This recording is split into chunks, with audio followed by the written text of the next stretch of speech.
Sure. Right, off stage that's also different, but it is it turns it into a DI mix-up. It's hard.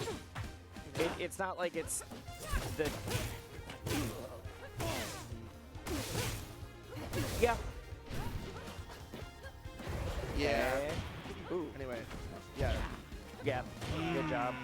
I've seen so many people just roll up and be like, all right, and I'm like, nope, there's the second one still. Yeah. I feel like every set that these two have played at this tournament that I've watched has been like a really, really, really good set, by the way, between these two. It's been ridiculous. I'm sad. I was really hoping to play one of them. And I got on the wrong side of bracket. I got dumpstered. Yeah. Why did I say it that way? I got dumpstered by Landon. And then had a very tense Game 5 last stock against Mirai. Yeah. That one was weird. Because I did really well the first few games, and then they switched to Rano. We had a close game 3. Yep. And 3 stocked me game 4, and then I switched to Clairen, and then so at the end was Clairen versus Rano last stock. I was like, all right, I guess the Clairen isn't just for Zetter. Yeah. I feel like the thing that I'm most impressed by from Ian is compared to watching like a lot of people in this state, I feel like the one thing that's really tricky and is kind of a barrier to fighting Clairen is being able to deal with up B. Like, because I feel like what happens is you get into a scenario where you're like, okay, I'm on the ledge, but I can't really commit to a ledge hog because up B can just clip me. Like, because my invincibility's not gonna last long enough, right? But it's also the kind of thing where it's like really good about the refreshes. Yeah, and it's also the kind of thing where it's like I can get back on stage, but then I'm giving them space to land on stage or grab the ledge, and then it becomes tricky because. And then there's other layered mix-ups like Veka loves doing the wall jump back air to cover space in front of her. I was that. really struggling with Landon on that spot. Which is it's so hard to deal with, and I feel like Ian He's getting better at it every single time. He's found some consistency in dealing with that, which is it's hard to do. Oh, wow. Yeah, as soon as I saw the flash. You see the special pummel. Especially if you're not using it that often, and then it pops up the one time. It's like, ah, shoot, I guess I should have been mashing B. Yeah, yeah. Wow, they're right back into it immediately. Yeah, I think that makes sense. If you feel like it's not like you lost a ton of momentum at the end. Yeah, wow. Yep. Yeah, no, it really seems like Mastronarde has been doing a lot of the, has clearly been labbing out more rival-specific things. Yeah, which is cool to see, because I remember even 2 weeks ago, it was like, yeah, I feel like I'm just out-neutraling people and then hoping that the rest falls into place. Which doesn't work so well when you're fighting people like Veka and Landon who hit super hard off every opening, and it's like, whoa, it's like that you gotta get some, you have to take every edge guard, you have to do. Yeah, like I've seen way more of the clone usage. I've seen much better recovery. And I feel like the other thing too is, I feel like Mastro tends to go down early in sets a lot, but I feel like his punish game just gets better as the set goes on, and he has a better read on you. Interesting. I can see that. Yeah. It's been really crazy. I feel like, oh wow, that was so sneaky with the smoke. I feel like he's way more. He's way better at finding things like down smash tech chases, or he's really good at finding bigger openings. He is a fast faller. Yep. Oh, there we go. The SDI out. Yeah, I think we could have still gotten it. You would have had to if you saw the SDI out, you could have done a baby dash forward into another up kick. Yep. But it is That's hard. so tough to react to too, is the other thing. I've gotten fairly good at it, but I think it's just because I thought it was just a really fun loop for a long time that I kind of spammed the combo until I figured out where I could do it and where I couldn't. Sure, I mean that's fair. It's the type of thing where if you haven't practiced it, reacting to it in a game is going to be impossible basically. Yeah. So it's also, it's easier against Crag because he's the fast faller. Yeah, so big. That makes sense. I feel like it's probably so much harder for him to ask you out, right? I would imagine. Yeah, because it's like, well, I'm still there. The really funny one is when someone goes out instead of up, you just do the side cape and pull them back in. So that's awesome. It's really funny to loop someone with the up cape into up tilt, and then they finally think they're out, and you just pull them back with a side cape. And you're like, I'm not done with you. I'm not done with you yet. It's like, no. Oh, that's awesome. Oh my gosh. You can go back into up tilt. This feels really silly right now, but I don't know, it's fun. I'm sending you back to the mines. You gotta get ready. God, I feel like it's so crazy. I feel like the cleanest thing to me is always watching people call out spot dodges. Maybe that's me being ultimate build because it happens so much in that game. The spot dodge is so broken. But it's also like. I think it's the same, like, where for me, when I see someone intentionally bait out a parry and then just, like, wait, I'm just like, oh, no. Well, it's that, it's also, like, you feel like such a swag lord when you do that, you know? Like, my favorite thing to do in any, like that right there, calling on a roll like that is so sick, right? Oh, God. I've been doing so many down airs after that clone pop. Yeah. And I'm realizing that I think down air is better for comboing, but there's so many spots which is like, just get them off stage. Yeah, where you just do the back air, or maybe they're surprised and they hold out. Mm-hmm. Well, I think it's the type of thing where Forz is pretty good, like at the ledge too. So it's like. Oh, I thought you just meant yes. I was gonna agree with anything that ended with that. Well, not as. Yeah. I think the character's pretty good. Well, you know.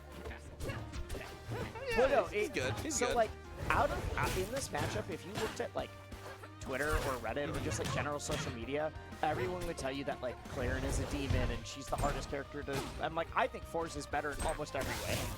Like, yeah, I mean, I think that is just current patch and everything else. But it is this like the higher level you get, not the easier Clairen gets to like play against, but she has to work so much harder for every level. Well, it's the type of thing where as your like game sense and things like that get more developed, I imagine she gets a lot trickier to fight. Really tricky there. Yeah. I think most people, including myself, would have popped the clone. Yeah. Because I usually do a clone pop when it gets to the other side to pop them towards me. So the fact that we just immediately did forward strong, which I think was like the surprise. You kind of just got put into like a Genjutsu there. Like there's not much you can do in that scenario because it's weird because it's such a like committal option, but it's the type of scenario where it's so tricky to figure out what's going on that it almost becomes free. You know what I mean? Yeah. Because even then, if you shield, like if you take the shield stun of a clone pop and the next move, suddenly you're just like, oh, my shield's low. Your shield's low, or you're getting grabbed too is the other thing, and getting sent off stage. So it's such a tough scenario. Yep. Veka has been so good at finding these F smash confirms. It's been ridiculous so far this set. Well, and Mastronarde is like it has been looking so good during this set, but every time Veka just somehow brings it back. Yeah, Veka is completely matching in terms of. Veka is completely matching and even outpacing in terms of kill power. It's like it's ridiculous. Yeah. Oh wow, the drop down before the up specials, so that. I mean, still died, but the awareness to get around the combust is so smart. Yeah. Especially when you don't have many options on this stage. But that was also great awareness from Master to pick up the follow-up. Exactly, yeah. Like, to be ready, to have the flowchart, to be like, okay, combust didn't hit, but I know there's only one option you have now. Yeah, now she has to go higher because she's in that weird position where she can't go to ledge, so it's just like, well, I can still pick up this kill anyway. That's crazy.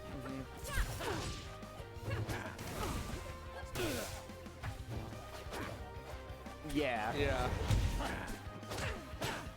Okay. And in this type of scenario, it's like so many hitboxes. Yeah, and like it's weird. I feel like both of these players are so good at this, but when you're in the corner against them, it almost feels like there's 3 different characters on screen. Like from what I can see, because the amount of space that they're covering just by like using movement, like on this stage, using that top platform, is so ridiculous because you're in a position where you don't really get clipped by much, but also you're able to react to just about everything, and it's so hard to get off the ledge. Come on, this is Mastronarde's game to lose. Oh, I missed. Honestly, the dash barely got out there. Yeah. Great tomahawk. That is such good discipline. That tomahawk was crazy discipline there. It's ridiculous. Yeah.